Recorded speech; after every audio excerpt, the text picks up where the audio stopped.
Peut-être tout ça. Ah,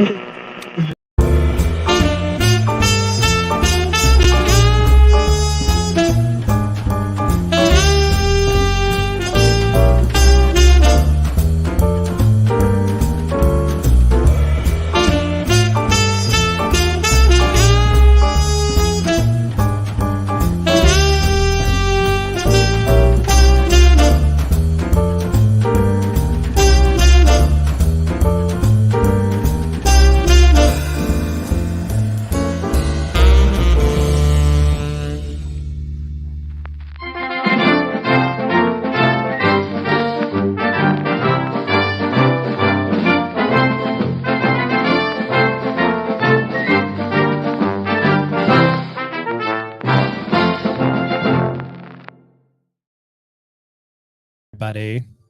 Hello and welcome to Variant Edition's new releases show. My name is Danica. My name is Brandon. Happy Tuesday, everybody. Yeah. We got nice stack. Hmm. And I don't know, not a lot happened this week, really. No, just a normal week. Yeah. Nothing huge to report. Although we did send out the points emails Oh, yeah, we did. on Friday. Right? No, was it that was last week? that was last week.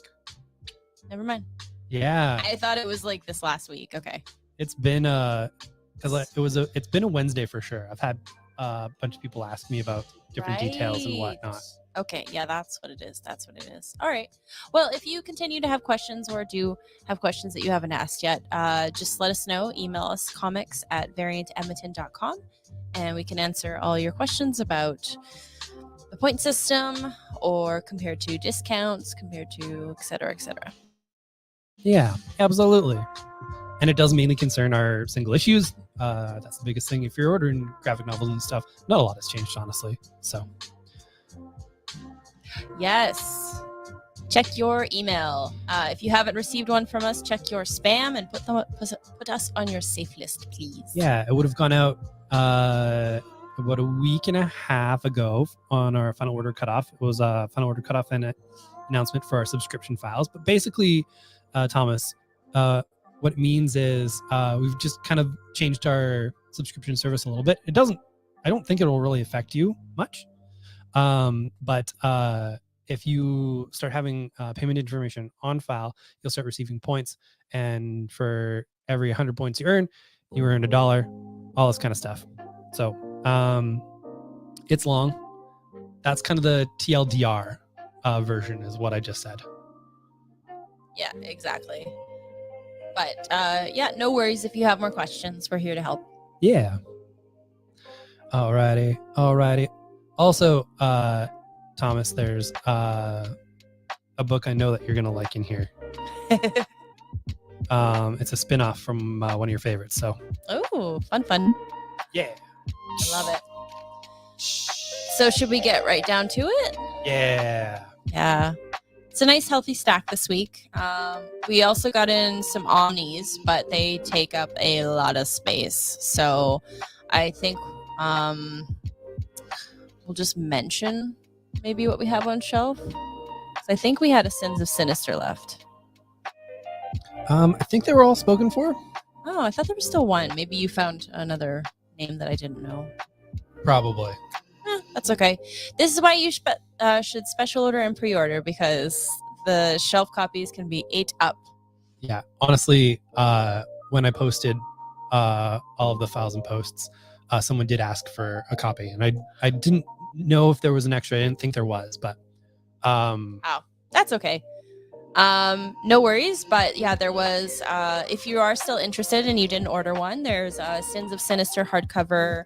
There is Maestro, Planet Hulk, Maestro Hulk. oh, it's just Maestro Hulk. all kinds of Maestro. Yeah, Almost any Maestro that you could think of for Hulk. yeah. Stories are in there. I also saw Batman Nightfall. Big boys. Part 1 of Nightfall. Part 1, yeah. I think there was a year 1 as well. There was What am I a thinking? Year 0? trade paperback of Year 0 all collected in one volume. That's true. So yeah, there's stuff that we don't even bring home. There's so much. So many things. Pictures out on our socials. We will be taking more and more pictures. of everything that comes in, Yes. putting them up on our socials. And there's always new arrivals list on variantedmonton.com. You can check through there and see what we've just got in book-wise, single issue-wise, more to ask direct. But graphic novels, trades, collections, hardcovers, omnis, that'll all be on variantedmonton.com. Yeah, it's really cool. Yeah. I like that website. It does good things. All right, let's get down to it. All right, first, we have a book timed to come up with Batman Day this weekend.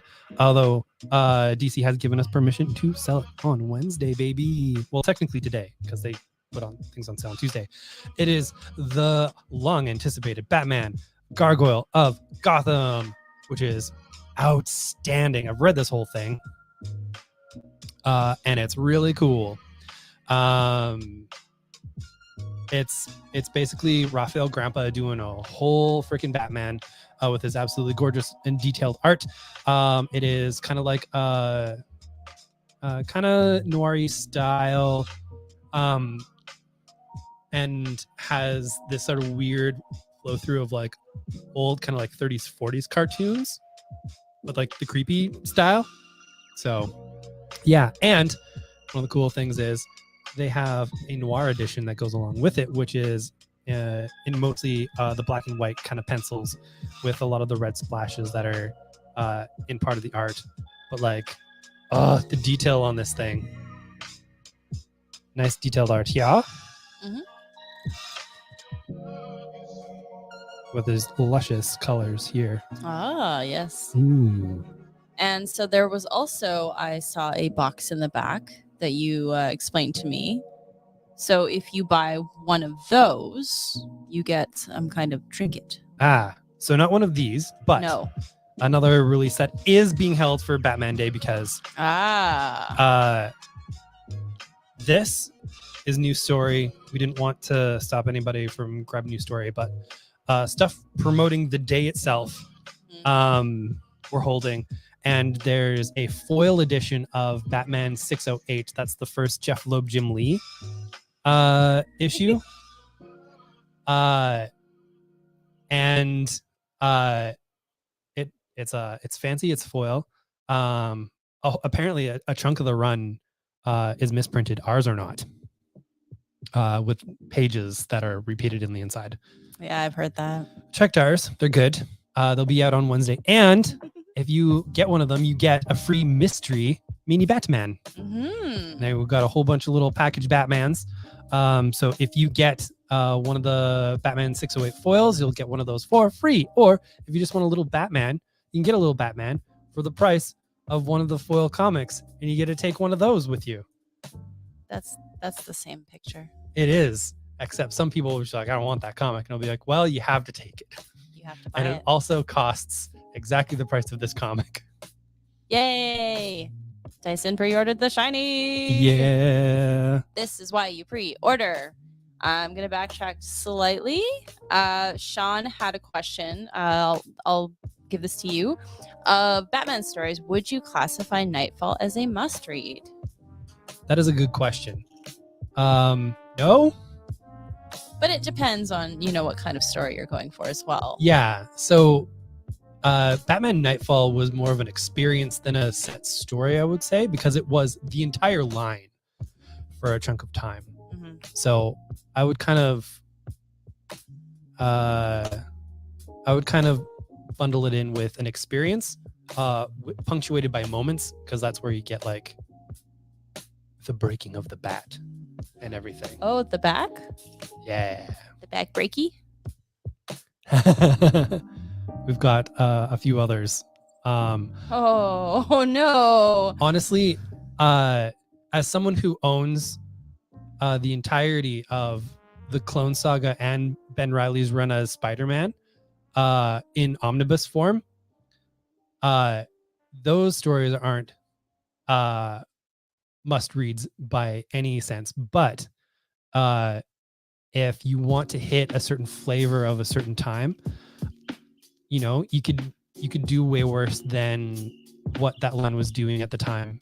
It's talked about all the time for a reason. Yeah, exactly. Like if you are reading it and you are enjoying it, it is a must read for you specifically. And I think that's very important to remember. Yeah. I like it. Yeah, exactly. No, I think that there's probably some universally must reads and universally not must reads, but most books, honestly, if you're enjoying it, that's all you need. I'll say this. As a Batman story, I don't think it's a must read. But if you're looking at it more as a function of what comics and the Batman line was at a certain point in time, like I have things that I have not as a seminal story by any person, but because it is exemplary of that moment in time. And as a comics historian, I find these little areas really fascinating, sort of like digging through the Age of Apocalypse and all that kind of stuff. That was a very important story for the X-Men line, but like in terms of how a seminal story that you could just pop in and read, not really, I don't think. But as an experience, that's what I would say is like it is a focal point in time. It's to put it in Doctor Who terms, it's a fixed point in time. It's important and it can't be moved. I like that it's a vibe. And you know what? You need to be on the right vibration to enjoy it, and that's okay. Yeah.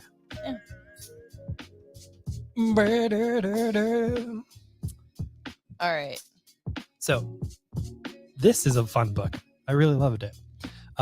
Avengers Edition. Avengers Incorporated is just like a wonderful mystery series.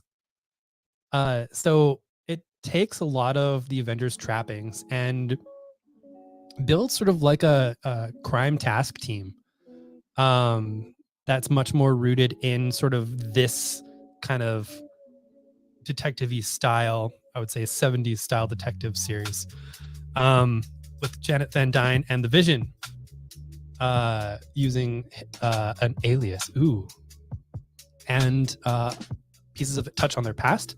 But as someone who isn't well versed in a lot of specific Avengers lore, you can drop in. This is one of the first distinct flavors I've found from Marvel in a very long time in terms of their line.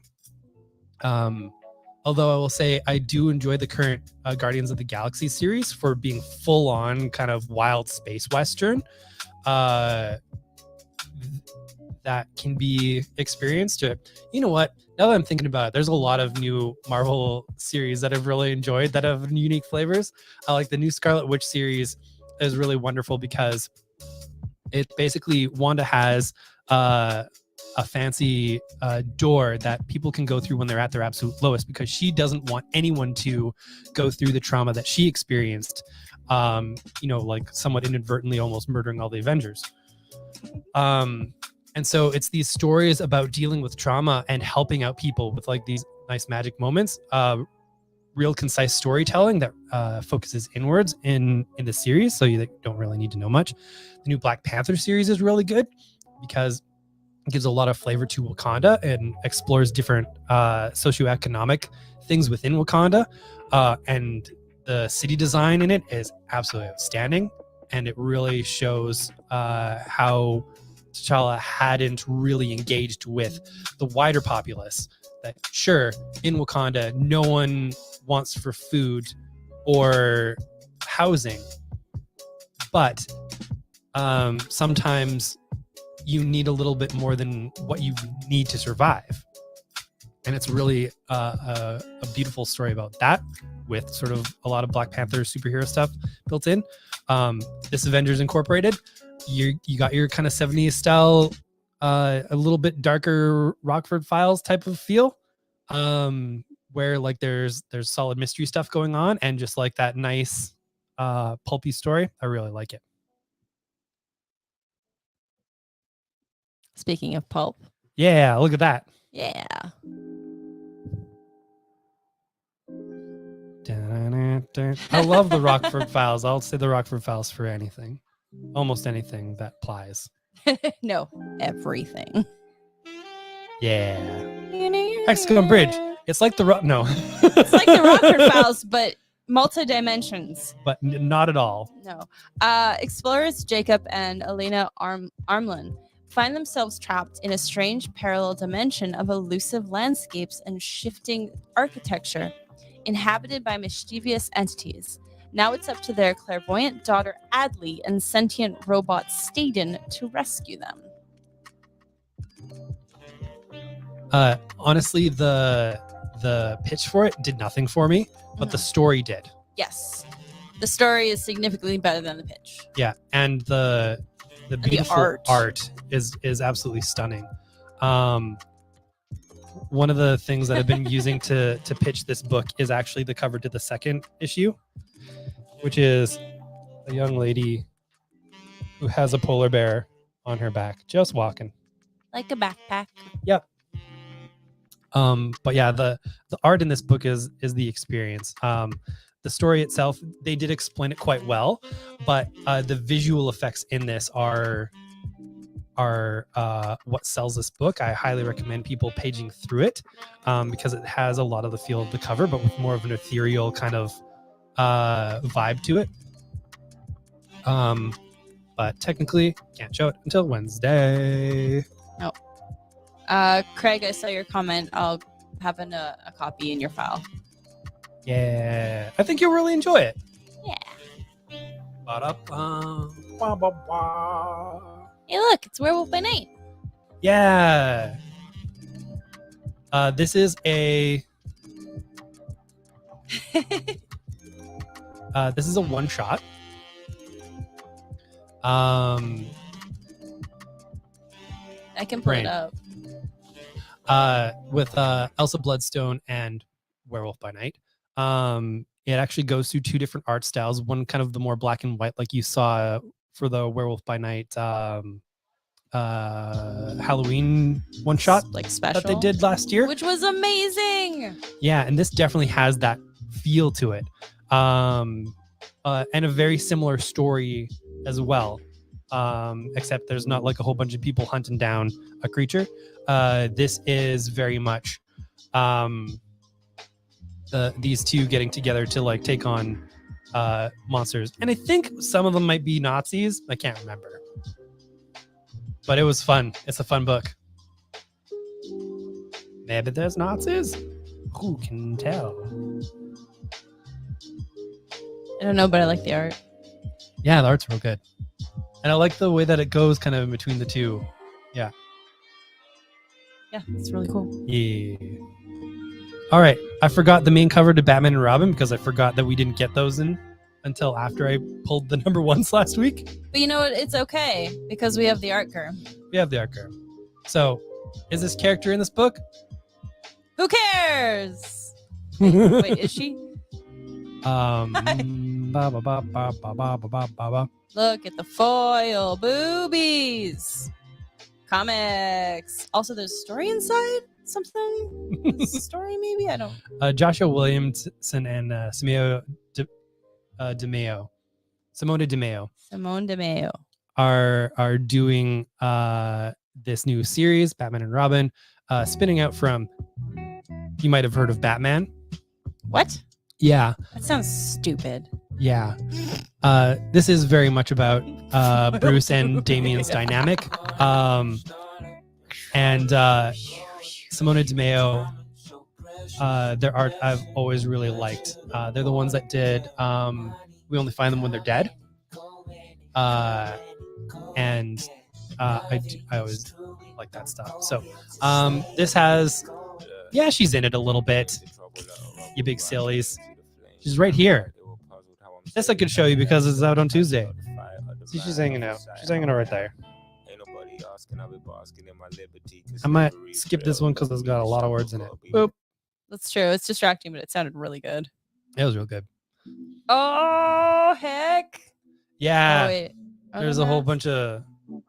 Are they actually animals? Are they furries? What's happening here? This looks like a honestly, this looks like a fun book, but I did not get a chance to get to this. And Oh. honestly, Batman oh no, does this, Batman stuff. This just sold me. This just sold me.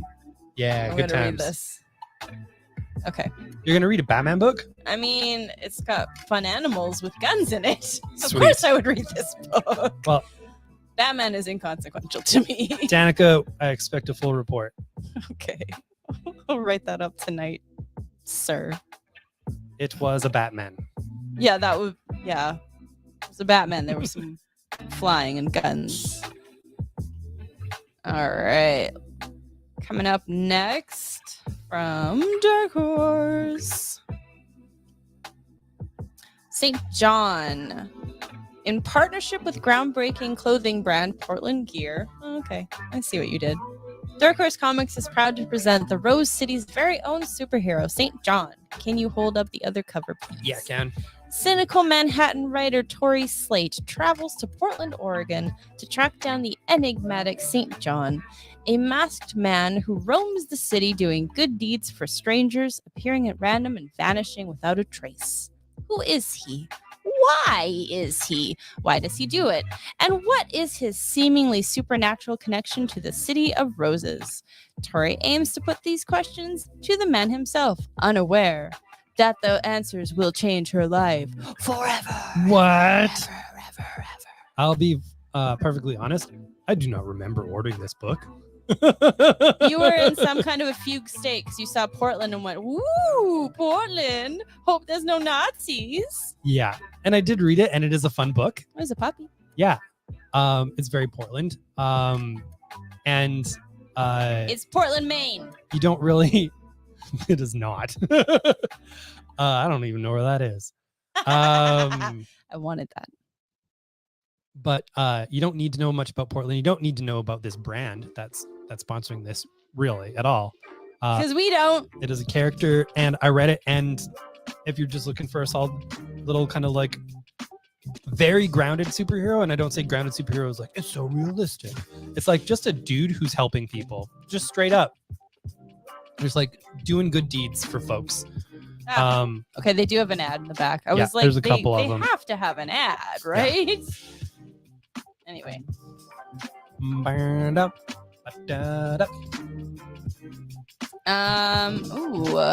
I will write a note down to double check that tomorrow.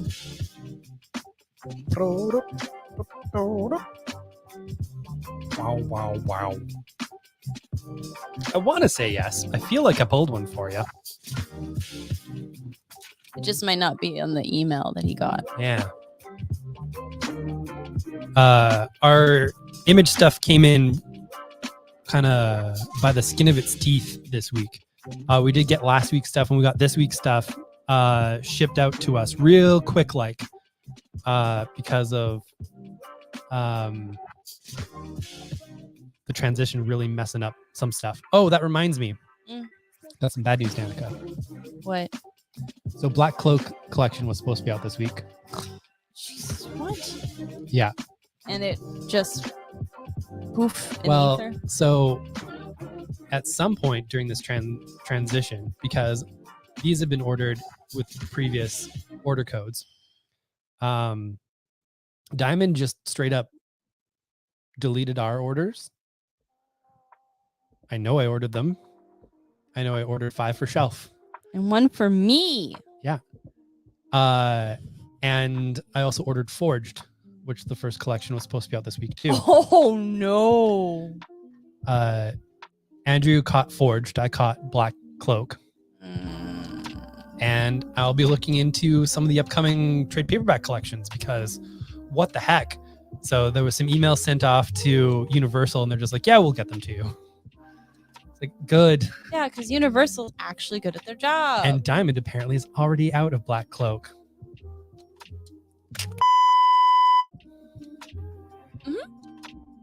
Yep. Now, there are sub-distributors now, I but know. that also means that they're just like, well, they would have that for the book market until the end of December. So, like, why don't they have that on hand for the book market, Diamond? Are you bad at your job? And is that why Image is moving their book market sales away from you? who's to say? Except we're to say that's one of the reasons why you suck at this. You're bad at your job. But thanks for the coin. Yeah. We'll never get over that stupid coin. Yeah. We did Oh, a great yeah. job for 40 years. Here's I'm like, you didn't. Here's a coin. Here's a coin to celebrate. You can do absolutely nothing with it. You can't even throw it in the trash. Like, I just don't even know. I know. We were poor looking forward to it babe. too. I want to give your cat all the comics he wants. Yeah. I'm going to make that happen. All right. We've got IDW original series Killmore. I have it open. Ha ha ha ha. She says as she vamps. This quick for now. This quick one sentence says, when a bunch of serial killers operate in the same city, the best way to stay ahead of the cops is to Kill more. Ah. All right, that's the TLDR. That's basically what it's about. I will read you the whole shebang. The city of Colonia is suffering from total economic collapse, but worse than the unemployment and urban decay is the skyrocketing, there we go, homicide rate. Most of the few cops left on the force think it's just another symptom of the city's decline. But one detective has a darker theory that the most depraved killers in the country have all moved here to take advantage of the chaos. Yeah, it's pure chaos, baby. As he and his new partner dig deeper into their rapidly growing list of open cases, they'll find themselves in the crosshairs of a growing group of maniacs who realize the best way to stay ahead of the cops in a city full of killers is to kill more. We can't use your nieces for this. Terrible. Murder. Your sister's gonna kill me. Gonna blame me. It does not. It's about the size of my palm. It's effing useless. Yeah, it's super silly. I know we have it around somewhere. I think it's still on the front desk at work. Yeah. Just like somewhere.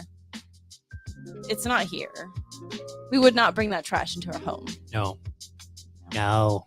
All right. Guess what is happening? It's friggin' Alligator Loki #1. Loki. This collects the digital comic that Marvel was running, much like It's Jeff, which has a second single issue coming out soon, as well as a new printing of the first one, so everyone can keep getting more Jeff. I love Jeff so much. This is very much in a similar vein with a similar lack of words and some adventures of Alligator Loki.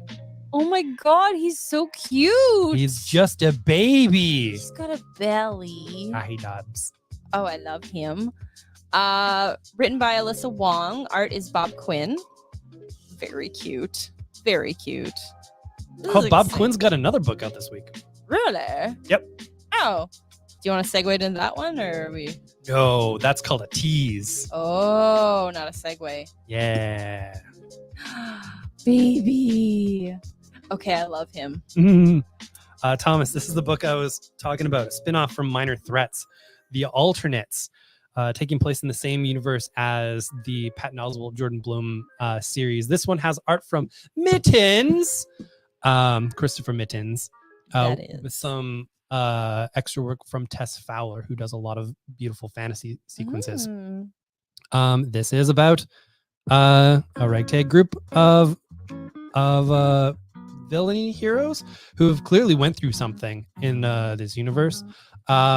They stopped everything from dying, and now they're sort of like in almost an AA type group to kind of deal with lingering after effects of once saving the world and now trying to live their lives in a more normal realm and the consequences thereof. But as these things happen, the world that they saved is kind of, and the thing that they sealed off is kind of creeping back. And oh boy, it's bonkers. So I did read a few before the show. This is the next one that Bob Quinn did. This is phenomenal. Yeah, it's really good, isn't it?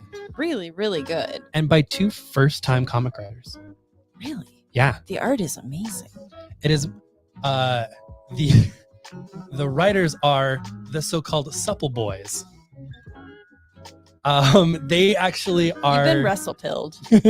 They were given that name by Donny Cates because they kind of produce a lot of the stuff around comic Substack things. So they worked with Donny Cates, Ryan Stegman.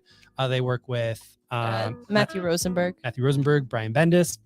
I read their letters in the back. Yeah. I don't actually know this like Brandon does. And the pitch for this too was a little plain, but the actual execution is extremely good. Yes, I will read this. Mm-hmm. 8-year-old Rose, nothing more than to play pretend in a magical land of her own creation. To her, the world is as real as our own, from her fluffy friends to the terrible evil that lurks at the center of it all. In one night, the line between fantasy and reality will disappear.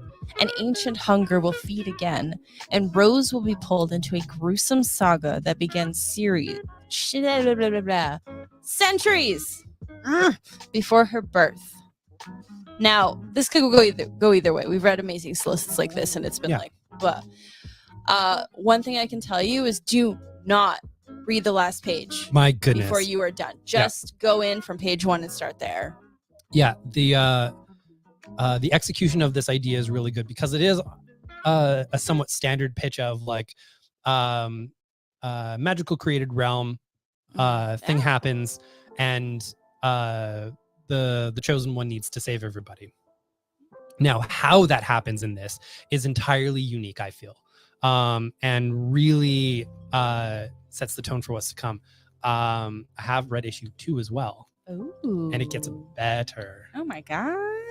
Yeah, the some of the earlier characters, let's say, make a return, and you find out some things that have happened.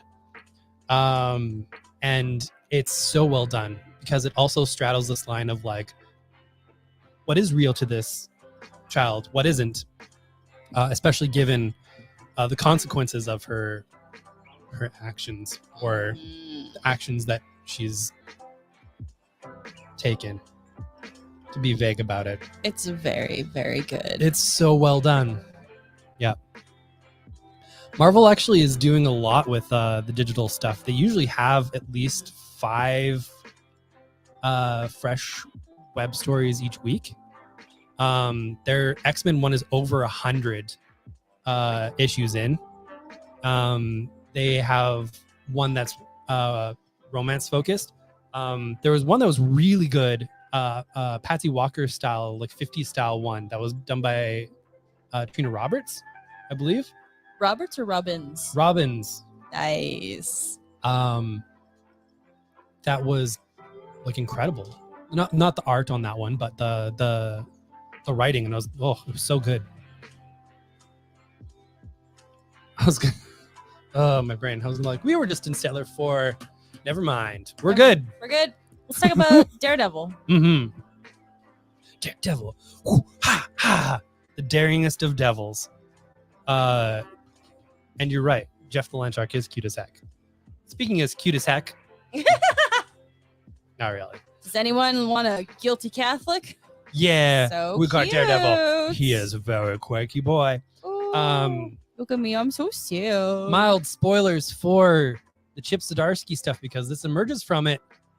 If you don't want to know what happens with the Chip Zdarsky stuff for the next 10 seconds, go blah blah blah blah blah blah blah blah. Ready? Oh wait, I shouldn't do that. And go. Okay, so at the end of Chip's run, Matt has gone to hell and sacrificed himself, but now he's back somehow. Ooh. So from that status quo, you have a little bit of push and pull of discovery. How has the status quo happened? And who might have been responsible? So, and what are the consequences of it? So you have things creeping in from where Matt has been that are very thematic to Daredevil and Heaven and Hell. This is longer than 10 seconds. If I didn't think you were going to mention the Heaven and Hell again. Well, yeah, but if they don't know the context of it. I counted down though. Yeah. So you're supposed to stop talking. You don't get this timed spoilers thing. I do. Themes of Heaven and Hell have been all throughout Daredevil. No, this is brand new. Yeah. So rude. So rude. So there's a lot happening there, and still talking. extremely interesting way to get in this. So Saladin Ahmed and Aaron Cooter are the creative team on this, and they're picking up where Chip left off, running in quite a different direction. But that direction is really incumbent on what's come before. So I don't want to really spoil why the direction is different if you miss those first 10 seconds. You know, I'm just bugging you, right? Yeah. Okay. A boob boob. Yeah. You can't handle it. Leave. I got nothing. All right, we've got If you can't put the grits on the frying pan, get out of my kitchen. that's what I always say. Yeah, it's our classic Danica line. So Star Trek Picard's Academy. This is written by Sam Meggs. The art is Greco Ornella. Let's see. Before becoming the Federation's finest, Jean-Luc was an ordinary student at Starfleet Academy with sights on the stars. His path forward was charted. Blow his classmates out of the water on the infamous evasive maneuvers action. Oh, sounds sexy. And graduate early. But there's a detail Cadet Picard hadn't factored into his plan. Romance. I'm just kidding. The exam was a group project, and he'd need to make friends with people. Boo. I know. I think I want to go back to romance. If he stood a chance at passing, Federation starships aren't run by a party of one after all. Womp womp. Bum, bum, bum, bum. Teamwork.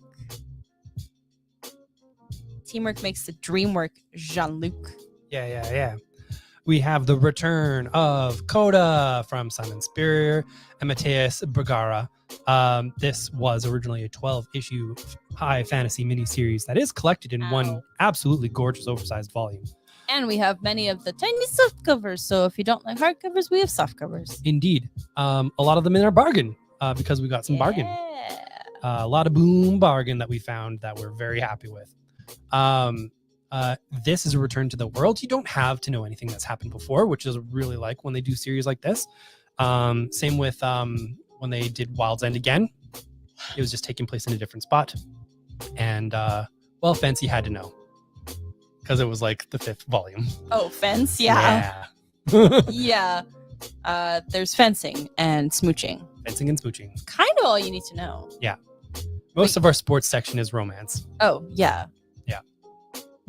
But yeah, Coda, absolutely wonderful high fantasy series. What I really like when Cy Spurrier does a fantasy series, because he's done a whole bunch of different ones at this point, is every world feels lived in different ways, but it is always kind of shown through the actions and built. And he always has a kind of a defined society style built in with it, and has a lot to say about our modern society when he kind of goes through that kind of stuff. So yeah, good stuff. It's a coda to the original Coda. Music.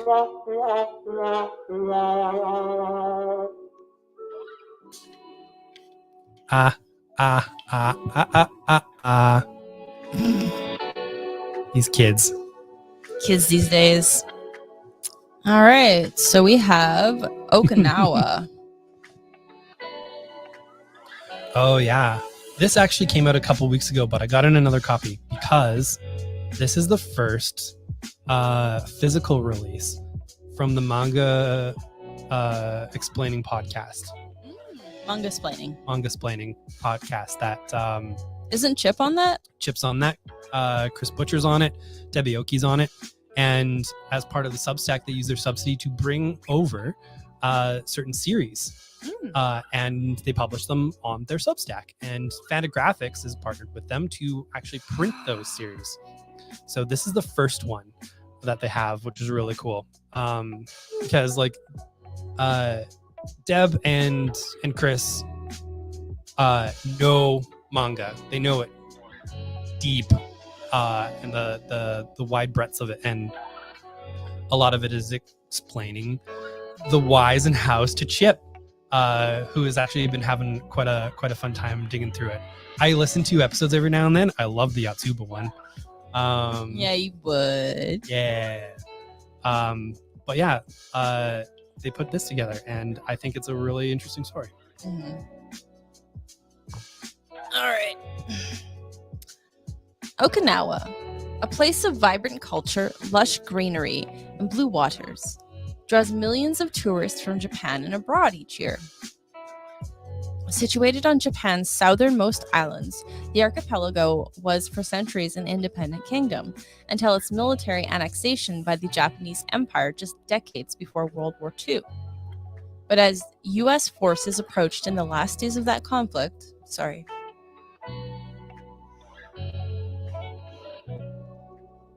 these tranquil islands became the stage for the most destructive land battle of the Pacific Theater. Despite the resilience of its people and the recent throngs of tourists, the effects of that battle still shape life in Okinawa today. So I'll stop that because there's 3 paragraphs. There's so many paragraphs. But you have to come in store or look on our website to know more. Yeah. That's how I'm going to trick you. It's absolutely gorgeous. Oh my gosh. Yeah. Wow. Look at this detail. Let's see if I can get it close enough. Yeah. There's a reason why this was chosen to be brought over here, basically, and printed, because it is outstanding. It is a feat, and yeah, I'm excited to dig more into it myself. And it will look beautiful on your shelf. Oh, my knee. Oh no. Oh, is your knee hurting again? My right knee's a little bit funky. Oh, I don't like that. Although fine when I'm exercising. That's weird. Yeah. I do think you should ask your doctor about that. Ask your doctor if your knee's all up. He'll tell you yes. Wait, did you think the doctor was a man? You're a sexist.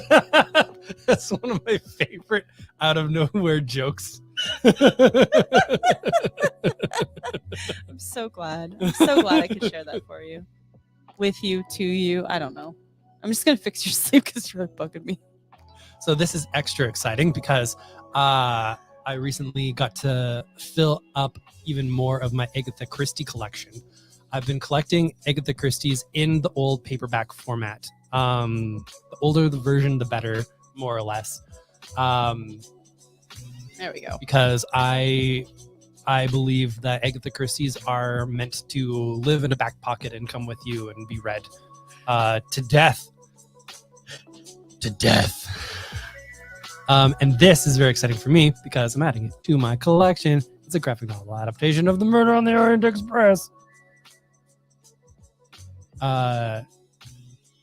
Just after midnight, the famous Orient Express is stopped in its tracks by a snowdrift. By morning, the millionaire Samuel Edward Ratchet lies dead in his compartment, stabbed a dozen times, his door locked from the inside.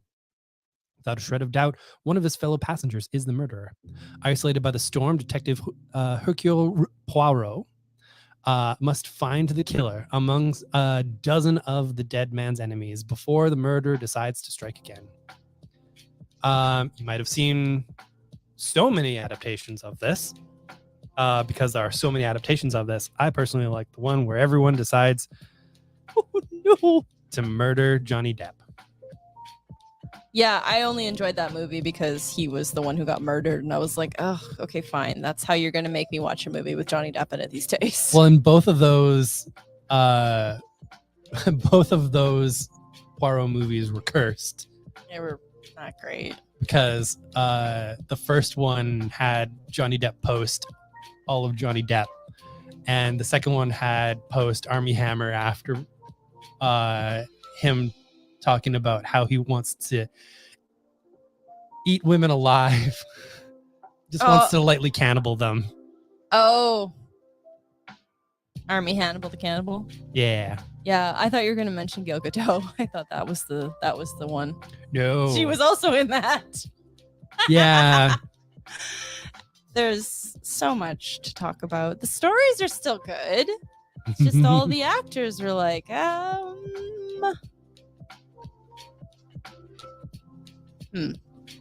Which ones? I don't know. Comment with the specific, because there's usually a delay on this. Yeah. Of some kind. So And we talk about a lot of stuff. Yeah, just let us know which one, and we can make that happen for You. Yeah. But only Paul, no one else. Mm-mm. Just kidding. It's everybody. Oh. Oh. Yeah, that's fair. That's fair. I can make that happen. That makes more sense. Here. I've got my Remarkable tonight, so if you could add. Oh. Yeah.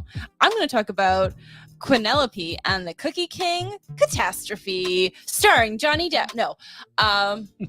Boo. Oh no, I'm so sorry, Cookie. All right.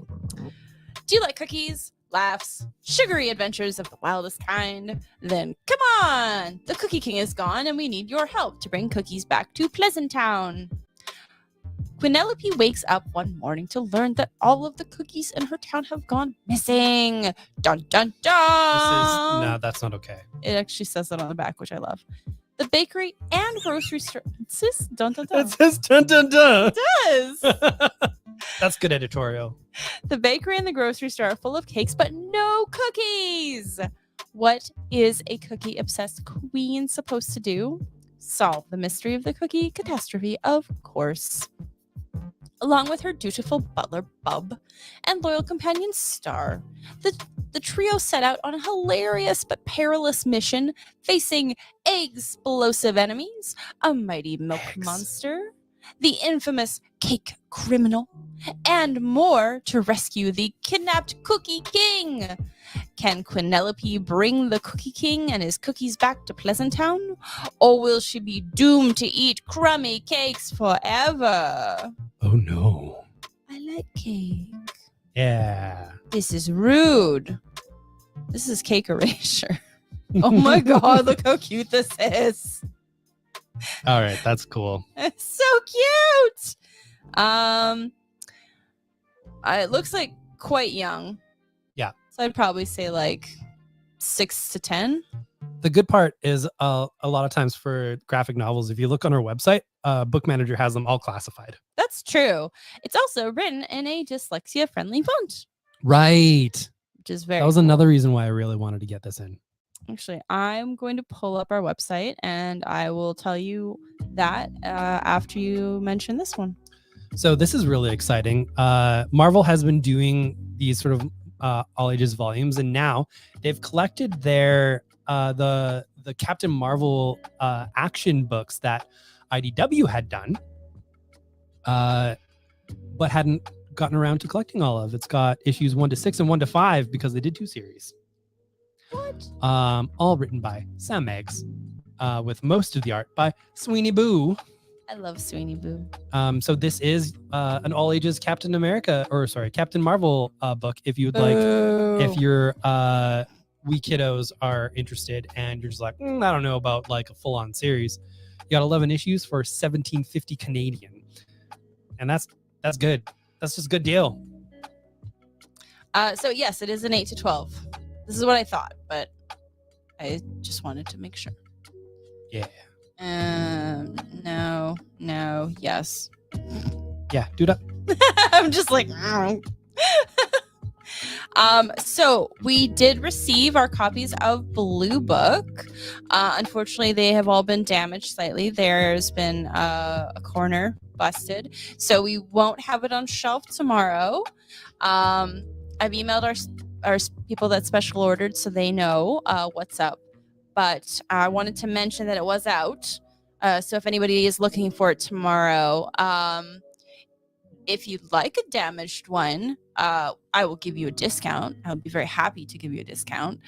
If you would like to wait for a damage replacement, which I will be reporting pretty soon this week, then that will also happen. So I'm just gonna mention that, and yeah, the Star Wars got a It little. also got chunkered. Yeah, this is the only copy we had though. So yeah, just let me know if you would like a damaged one. I'll have these in the back, and you can talk to me. And I wrote down the pull, Sean, so we'll get that for you. All right, so we have Blue Book. Okay, let's skip all of the Flourish.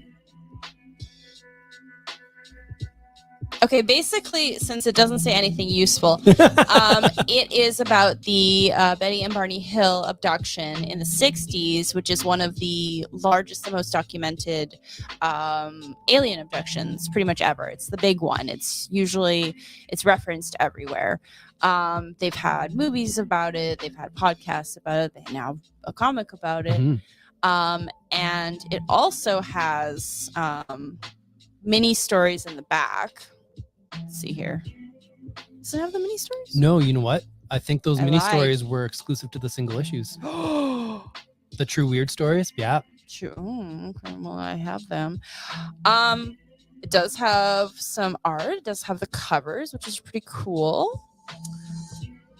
Well, okay. Well, then I could recommend also the single issues, because we also have a lot of those on shelf, because this is a book I really love. Mm-hmm.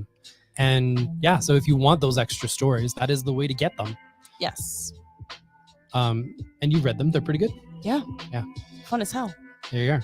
Even though I don't know about a lot of them, I just know I listen to a lot of weird podcasts. So the rest of these are all Brandon's. That's fine. I'll just sit here and watch you. Well, the easy one right off the top is the Star Wars High Republic Adventures, The Nameless Terror. It takes place in basically the second era of the High Republic, as it kind of goes backwards and backwards. And like a lot of the High Republic stuff, a lot of people are getting the regular Marvel series. A lot of them have been skipping on the Dark Horse All Ages series. Just as much is happening in these series as it is in the main one, including character introductions, which I find really funny, because a whole bunch of people keep looking for in the aftermarket, like a bunch of ding-dongs. But you can just get the story, and you can experience part of the full High Republic. Because I don't know if you know this, but Star Wars in general is all ages, and so I do not understand the distinction between the two lines, personally. Yeah, big sillies. All right. We've got the first softcover volume of Dark Knights of Steel, where Tom Taylor and Yasmin Putri have put together a really, really good 12-issue series, basically recasting the DC universe in medieval times. An entire medieval world will forever be changed when a spaceship crash lands on a doomed planet, forever altering the course of the three kingdoms. Monarchs will die, heroes will rise, and what seemed like the end of the world for many was only the beginning. So it's basically, if you want your superheroes meets Game of Thrones, but with a whole lot less of sexual violence, in that there's no sexual violence in there. That's where you go. Superheroes meets Ren Fair. Yes. Yeah, very much so. And also queer as heck. Yeah. We got Bishop War College, part of the X-Men line. Is Bishop coming back being a bad boy? Goes back to school. Yeah. Wait, is that not what it's like? It might be. Krakoa is an island paradise, and it's a vulnerable one, but not with Lucas Bishop on the case. Armor Surgeon Cam Long, Aura Charles, Amass. These are his students. School, baby. There's names? Yeah. What? Their course objective, get strong, defend the island, keep mankind safe. Their first lesson, how to fail. And they'll go at it in spectacular Marvel fashion. Zoom, zoom. Laser sound, laser sound, laser sound. We've got the big boy collection of, it was really good actually, Sean. I'm just going through these last bits real quick because we're almost at an hour. Yeah. So please don't assume that the last 5 or 6 books are bad. We're just trying to keep it tight. Yeah, basically, we don't order everything. So if it's on the show, we think it's for somebody. Yeah. If we ordered everything, the show would be like 2.5 hours every week. It'd be bonkers. So this is the Mark Silvestri series in a big boy format. Harley Quinn has been abducted, stolen away from the Joker by a mysterious culprit.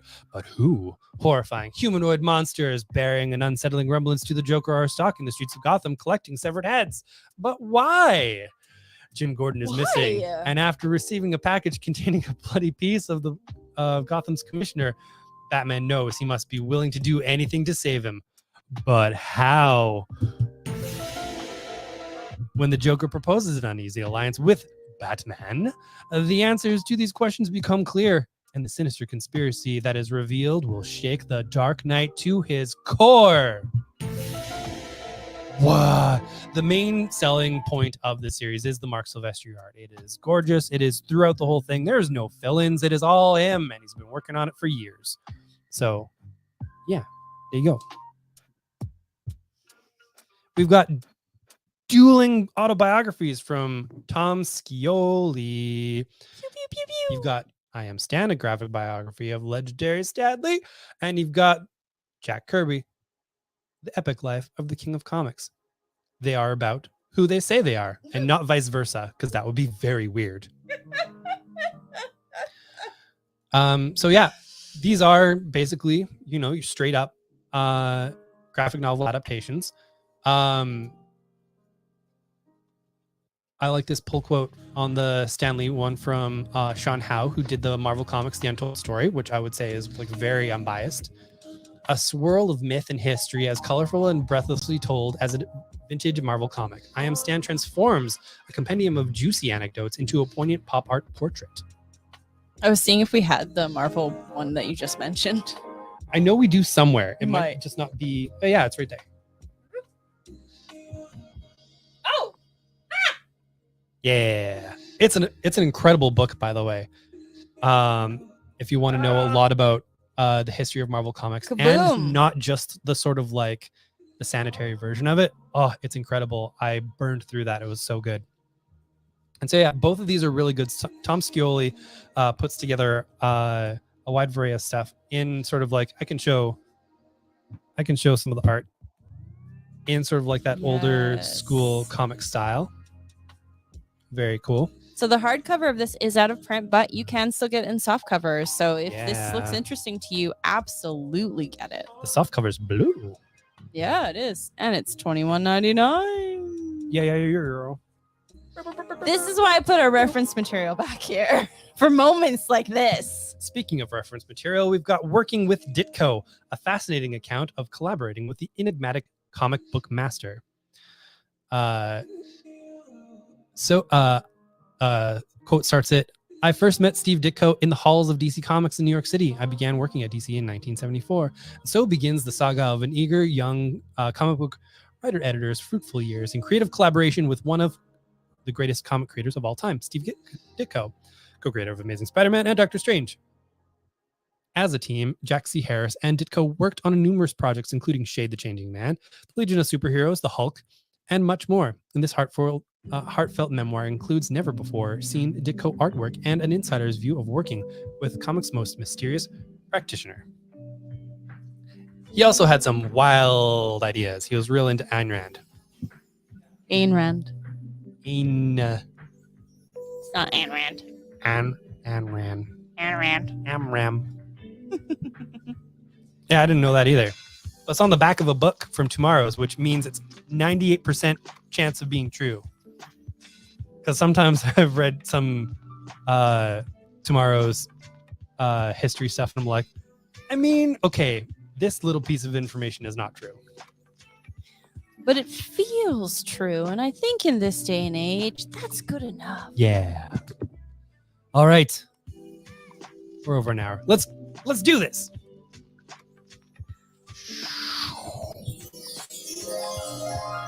It's the end of our show, which means we got our magic mirror. Then we're gonna look through it and see your happy faces because it's a magic mirror. It's gonna show us where you are. We have your IP address. Yeah. This is our we've been stealing identities through this magic mirror, I guess. We We know have not. we know how to do crime. We would not be living in the circumstances that we were if we're stealing identities. Identity. I'm looking through the magic mirror. I'm seeing Thomas. Hi, Thomas. I'm seeing Ben. Hi, Ben. Sadly, it was not. I see Sean. Hi, Sean. I see Tyson. Hello, hello. This is well timed. I see Craig. It's Craig. I see Tux. Hi, Tux. Hi. Yeah. Wait. Tell your cat I said. Pss, pss, pss, pss, pss. There you Okay. go. Thank you. That's one of my favorite bumper stickers that we do not own. I see the one and only Foley. And you can too. Wednesday, Thursday from 11 a.m. to 6:30 p.m. up until 7 p.m. those days. You can find Danica in the store those days if you're lucky. She's in the office being a goblin. The office goblin. Ah! You can also see him on Fridays from 11 to 7 and Saturdays from 11 till 5. Can do it. You will see me on most of those days except for Friday and on Sunday from 11 to 5. Those are our open hours. That's when we're open. We're closed Mondays and Tuesdays. Indeed. I see Jason. Hello, Jason. We got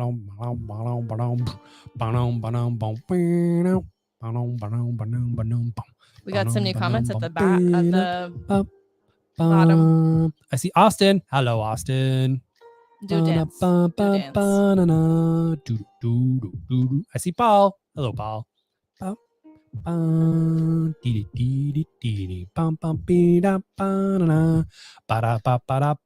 Yeah.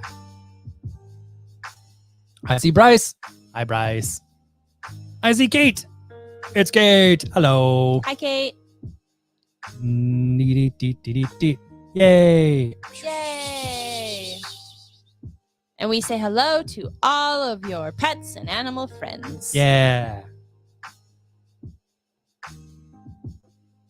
All right. Hey, Danica hung up some more art. Look, behind her head. Oh, yeah, right. Oh, one sec.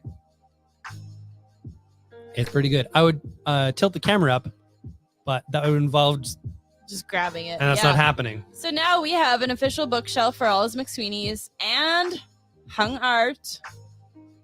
Yeah, we fit 70 McSweeney's in a cabinet and there's still a shelf left. This baby can fit so much pretentious bull.